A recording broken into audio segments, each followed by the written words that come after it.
জানিয়ে দিব বাংলাদেশের সর্বশেষ আপডেট সংবাদ। শুরুতেই এই সংবাদ শিরোনাম।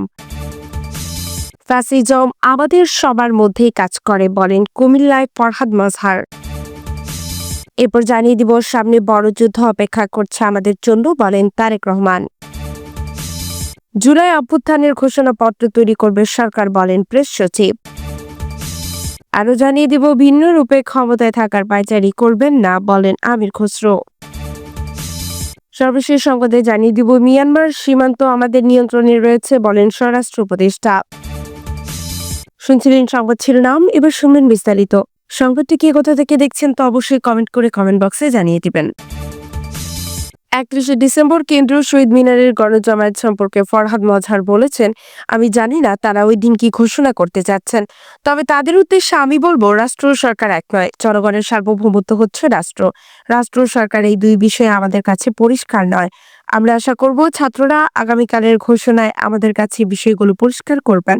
আজ সোমবার দুপুরে কুমিল্লার 14 উপজেলার ঘোলপাশা ইউনিয়নের কোমাল্লা গ্রামে গণ অভ্যুত্থান পরবর্তী সমাজ গঠন ও বই পড়ার প্রয়োজনীয়তা শীর্ষক আলোচনা সভায় প্রধান আলোচকের বক্তৃতায় এসব কথা করেন ফরহাদ মজহার।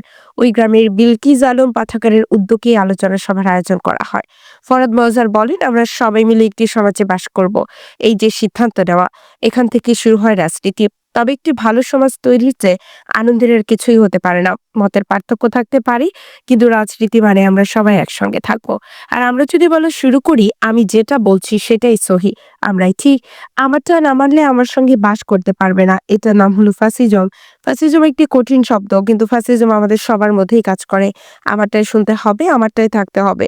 ঠিকই তেমনই শেখ হাসিনা যারা আওয়ামী লীগ করতেন তাদের একটি অংশ বলা শুরু করেছিল, তারা যেভাবে ইতিহাস লেখেন সেভাবে ইতিহাসের মহানায়ক ঠিক করতে হবে। পাঠ্যপুস্তক যারা পড়বে কি পড়বে তারাই শুধু সেটা ঠিক করবে, তাদেরটাই শুধু ঠিক আর সব ভুল। এভাবেই তারা ফ্যাসিজম তৈরি করেছিল। কোনো একক ব্যক্তিত্ব নয়, ইতিহাসে গুরুত্বপূর্ণ ব্যক্তিদের নাম যখন সমাজ চর্চা করে তখন আর সমাজে ফ্যাসিবাদ থাকে না। বিএনপির ভারপ্রাপ্ত চেয়ারম্যান তারেক রহমান বলেছেন, স্বৈরাচার শেখ হাসিনা দেশ ছেড়ে পালিয়ে যাওয়ার আগে 2,000 মানুষকে হত্যা করেছে আর 30,000 মানুষকে রক্তাক্ত করেছে। বাংলাদেশ এখন স্বৈরাচার মুক্ত। এখন সামনে বড় একটি যুদ্ধ অপেক্ষা করছে আমাদের জন্য। সোমবার বিকেলে নীলফামারী জেলা সদরের লক্ষ্মীচাপা ইউনিয়নের দুবাছড়ি মাদ্রাসা মাঠে নিহত গোলাম রাব্বানীর পরিবারকে নবনির্মিত ঘরের চাবি হস্তান্তর অনুষ্ঠানে ভার্চুয়ালি যুক্ত হয়ে তিনি কথা বলেন। এ সময় তিনি আরো বলেন, রাজনৈতিক দলগুলো দীর্ঘদিন ধরে যে আন্দোলন সংগ্রাম করে আসছে সেগুলো বাস্তবায়নের সময় এসেছে। মানুষের বিভিন্ন রকম সমস্যা রয়েছে, এই সমস্যা নিরসনের জন্য প্রয়োজন নির্বাচিত সরকারের। এর জন্য নির্বাচনের মধ্য দিয়ে সরকার গঠন করতে হবে। তারেক রহমান বলেন, সাম্যের বাংলাদেশ গড়তে বিএনপি 31 দফা ঘোষণা করেছে। সামনের দিনগুলো হচ্ছে দেশ গড়ার। এই দেশকে গড়তে হলে দলমত নির্বিশেষে ঐক্যবদ্ধ হতে হবে। বিএনপি জনগণের দল, তাই জনগণের সমর্থন নিয়ে ক্ষমতায় আসতে চায়। জনগণের সমর্থন না থাকলে বিএনপি এগিয়ে যেতে পারবে না। জনগণই বিএনপির মূল শক্তি। তিনি বলেন, স্বৈরাচার সরকারকে পালিয়ে যেতে আমরা জনগণের সমর্থন নিয়ে আন্দোলন করেছি। বিএনপি দেশ ও জনগণের জন্য কাজ করতে সবসময় অগ্রণী ভূমিকা পালন করেছে। আগামী দিনেও দেশের উন্নয়নে ও জনগণের জন্য একটি সুখী সমৃদ্ধ দেশ গঠনে কাজ করবে বিএনপি। বিএনপি নেতা কর্মীরা সেই লক্ষ্যে কাজ করে যাচ্ছেন।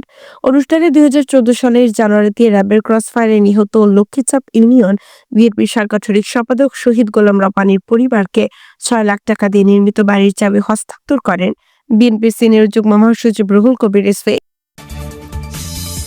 অন্তর্বর্তীকালীন সরকারের পক্ষ থেকে জাতীয় ঐক্যমত্যের ভিত্তিতে জুলাই গণ অভ্যুত্থানের একটি ঘোষণাপত্র তৈরির উদ্যোগ নেওয়া হয়েছে। জুলাই গণ অভ্যুত্থানের মধ্য দিয়ে গড়ে ওঠা জনগণের ঐক্য, ফ্যাসিবাদ বিরোধী চেতনা ও রাষ্ট্র সংস্কারের আকাঙ্ক্ষাকে সুসংহত রাখার জন্য গৃহীত হবে ঘোষণাপত্রটি। সোমবার রাতে রাষ্ট্র অতিথি ভবন যমুনার সামনে এক সংবাদ সম্মেলনে তথ্য জানান প্রধান উপদেষ্টা প্রেস সচিব শফিকুল আলম। প্রেস সচিব বলেন, গণ অভ্যুত্থানের নেতৃত্ব দেওয়া বৈষম্য বিরোধী ছাত্র আন্দোলন সহ অংশগ্রহণকারী সব শিক্ষার্থী, রাজনৈতিক দল ও পক্ষের মতামতের ভিত্তিতে ঘোষণাপত্রটি প্রস্তুত করা হবে। এতে জুলাই গণ অভ্যুত্থানের পরিপ্রেক্ষিতে ঐক্যের ভিত্তি ও জনগণের অভিপ্রায় ব্যক্ত হবে। তিনি বলেন, আমরা আশা করছি সবার অংশগ্রহণের মাধ্যমে কিছুদিনের মধ্যেই সর্বসম্মতিক্রমে এই ঘোষণাপত্র প্রস্তুত করা হবে এবং জাতির সামনে উপস্থাপন করা হবে। ভিন্নরূপে মাঝখান থেকে খেলাধুলা করে লাভ নেই বলে মন্তব্য করেছেন বিএনপির স্থায়ী কমিটির সদস্য আমির খসরু মাহমুদ চৌধুরী। তিনি বলেন, বাংলাদেশে আর কোনো স্বৈরাচার থাকতে পারবে না। দেশে এখন গণতন্ত্রের হাওয়া বইতে শুরু করেছে। দেশে নির্বাচনী হাওয়া বইতে শুরু করেছে। এগুলো ঠেকি আবার বহুরূপে ভিন্ন রূপে জনগণের ভোটাধিকার কেড়ে নিয়ে ক্ষমতায় থাকার পায়চারি করলে সেটা চলবে না।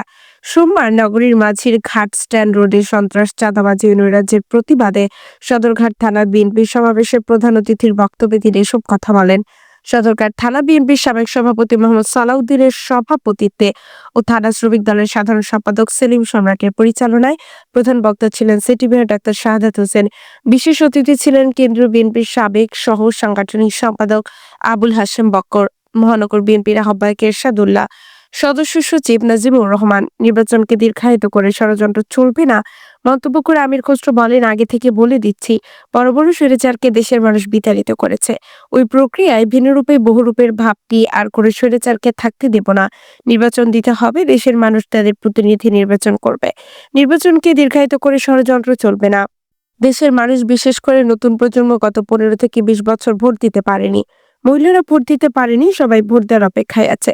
মাঝখানে কেউ এসে খেলাধুলা করে লাভ হবে না জানিয়ে তিনি আরো বলেন, এখানে মাঝখানে কেউ এসে খেলাধুলা করবেন, ভোট পিছিয়ে দিবেন, বিলম্বিত করবেন, অন্য ষড়যন্ত্র করে শেখ হাসিনা একভাবে স্বৈরাচার, আপনারা অন্যভাবে এসব করে লাভ হবে না। তাই আগে থেকে জনগণের দেওয়ালের লিখন পড়তে শিখুন। শেখ হাসিনা জনগণের দেওয়ালের লিখন পড়তে পারেনি। বাংলাদেশের স্বাধীনতা আন্দোলন হয়েছে গণতন্ত্রের জন্য, এরশাদের বিরুদ্ধে আন্দোলন হয়েছে গণতন্ত্রের জন্য, শেখ হাসিনার বিরুদ্ধে আন্দোলন হয়েছে গণতন্ত্রের জন্য। সেই গণতন্ত্র, ভোটাধিকার, মানবাধিকার অপেক্ষায় আছে। স্বরাষ্ট্র উপদেষ্টা লেফটেন্যান্ট জেনারেল মোহাম্মদ জাহাঙ্গীর আলম চৌধুরী বলেছেন, দেশের স্বার্থ রক্ষার্থে মিয়ানমার সরকার ও আরাকান আর্মির সাথে সার্বক্ষণিক যোগাযোগ রক্ষা করছি। বিভিন্ন সময়ে যোগাযোগ রক্ষার্থে যুদ্ধাহত মিয়ানমারের রোহিঙ্গা নাগরিককে গ্রহণ করা হয়েছে। প্রায় 876 জন মিয়ানমারের নিরাপত্তা কর্মী দেশে ঢুকে আত্মসমর্পণ করেছে, আবার তাদের ফিরিয়েও দেওয়া হয়েছে।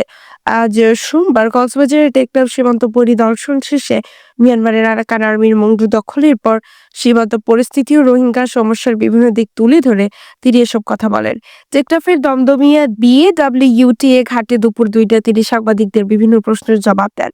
স্বরাষ্ট্র উপদেষ্টা বলেন, বর্তমান পরিস্থিতিতে দেশের নিরাপত্তা ও সীমান্ত বাহিনীকে রক্ষায় বিজিবির পাশাপাশি অন্যান্য সংস্থা নিশ্চিন্ত ও সার্বক্ষণিক দায়িত্ব পালন করতে সীমান্ত সম্পূর্ণ আমাদের নিয়ন্ত্রণে রয়েছে। তিনি বলেন, এখনো সীমান্তে গোলাগুলির শব্দ শোনা যায়, তবে সীমান্তবাসীর নিরাপত্তায় বিজিবি ও কোস্টগার্ড পেশাদারিত্বের সঙ্গে দায়িত্ব পালন করে যাচ্ছে। এতে সীমান্তবাসীর আতঙ্ক হওয়ার কোনো কারণ নেই। উপদেষ্টা বলেন, মিয়ানমারের সৃষ্ট সমস্যার কারণেই নতুন করে 50 থেকে 60,000 রোহিঙ্গা অনুপ্রবেশ করেছে। নতুন করে যারা অনুপ্রবেশ করেছে তাদের রেজিস্ট্রেশনে এখনো সিদ্ধান্ত হয়নি, কারণ তাদের বাংলাদেশ আশ্রয় দেওয়ার বিষয়টি নীতিগত কোনো সিদ্ধান্ত হয়নি। তাদের রেজিস্ট্রেশনের ব্যাপারে এখনো সিদ্ধান্ত না হলেও মানবিক কারণে খাদ্যপণ্য ঠিকঠাক মতো পাচ্ছে না। মাদকের বিষয়ে তিনি বলেন, মাদকের জন্য বাংলাদেশে মিস্টার বদিও বিখ্যাত ছিল, কিন্তু মাদক অনেক আগের সমস্যা। তবে মাদক রোধ করতে হবে, এর জন্য সবার সহযোগিতা দরকার, কারণ এটা শুধু আইন দিয়ে সমাধান করা সম্ভব না।